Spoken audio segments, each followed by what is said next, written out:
বললাম? পর্যন্ত এবং মধ্যে দুইটা ইম্পর্টেন্ট বিষয় যেটা আমরা পরীক্ষায় সবাই ভুল করে থাকি সচরাচর। সেটা হচ্ছে যে পর্যন্ত এবং মধ্যের বিষয়টা আমরা বুঝতে পারি না যে পর্যন্ত কি আর মধ্যে কি। ধরো ধরো 5 থেকে 11 পর্যন্ত প্রশ্ন হচ্ছে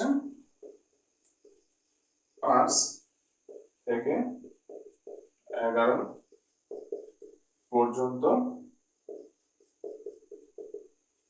মৌলিক সংখ্যা কত? 5 থেকে 11 পর্যন্ত মৌলিক সংখ্যা কত? তাহলে এখানে কি হবে, 5 থেকে 11 এর ভিতরে পুরোটাই কাউন্ট করতে হবে। তাহলে এর উত্তরটা হবে হচ্ছে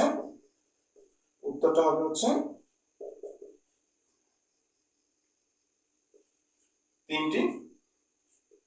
একটা হচ্ছে 5, একটা 7, আর একটা হচ্ছে 11।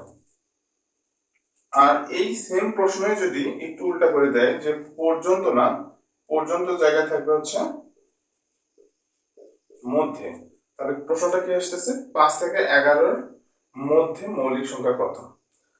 তাহলে উত্তরটা আসবে হচ্ছে